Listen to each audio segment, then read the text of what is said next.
Le management de la justice avant le management. Boris Bernabé, bonjour. Bonjour Jean-Philippe Denis.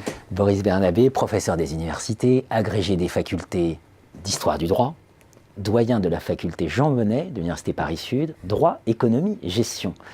Ça, c'est un séminaire que vous délivrez à l'École nationale de la magistrature. Qu'est-ce que vous racontez aux magistrats quand vous leur parlez de management? Ça nous intéresse dans Fenêtre ouverte.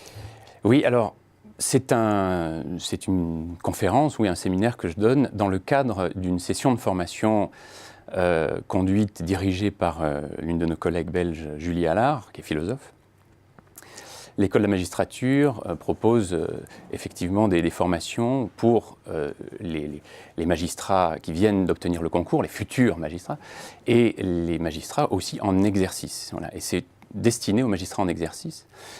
Et ce que je leur raconte, évidemment venant d'un historien du droit, cela peut être un petit peu étrange qu'un historien du droit parle de management judiciaire. Mais au fond, ce que je leur raconte, c'est une histoire, et une histoire des mots. Voilà, c'est ça, je pense, l'essentiel. Une histoire des mots, puisque, au fond, le mot management n'est pas un mot anglais. Enfin, c'est devenu un mot anglais, mais c'est un mot de l'ancien français. Mésenage, qui a donné manage et puis management, qui signifie, au fond, initialement, l'ordre domestique. Donc le management, c'est initialement l'ordre domestique. Et pourquoi ça intéresse l'historien du droit? Parce que ce management initial, médiéval, c'est l'ordre domestique royal. C'est le palais qui est mis en ordre d'une certaine manière par le roi, mais donc avec un personnel. Et donc cette mise en ordre domestique dépasse la domus, dépasse largement la maison, et le palais lui-même, et évidemment ce management met en ordre le royaume lui-même. Et spécifiquement la justice, puisque la mission première du roi, c'est précisément de rendre la justice.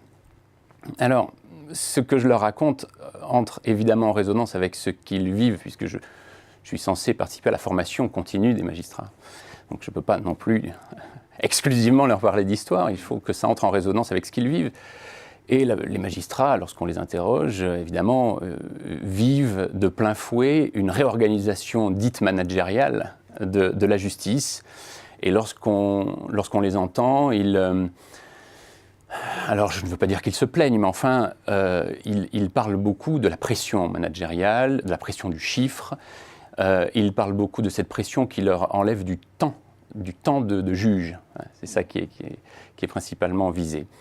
Et ce que j'essaie de leur expliquer, c'est que vis-à-vis de mes sources, enfin lorsque j'utilise moi mes sources historiques et juridiques, je me rends compte que ce management 1 est nécessaire. Il ne peut pas y avoir d'absence d'organisation. Et deuxièmement, je leur explique, je tente de leur montrer en tout cas que ce management judiciaire, en tout cas la pression managériale qu'ils subissent, est proportionnelle à la puissance, au pouvoir qu'ils développent, à la force de leur office. Et ça, c'est une chose à laquelle je suis arrivé par des détours un petit peu étranges, mais j'ai observé que le juge, le magistrat dans toute sa splendeur, dispose d'un pouvoir parfaitement autonome, qui échappe au pouvoir politique. Et la réponse qu'a donné le pouvoir politique pour encadrer ce pouvoir auquel il ne peut rien, sur lequel il n'a pas d'emprise, c'est le management.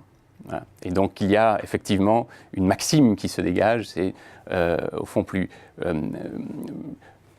fort est le pouvoir, plus autonome est le pouvoir, plus forte sera la pression managériale.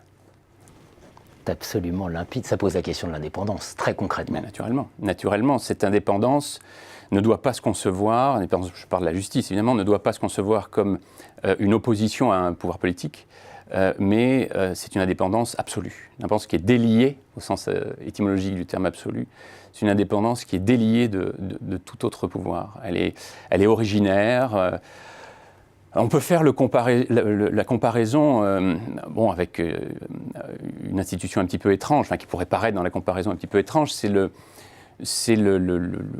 pouvoir du prêtre. Bon, d'ailleurs, les Romains, jadis, disaient que les juristes étaient des prêtres de la justice.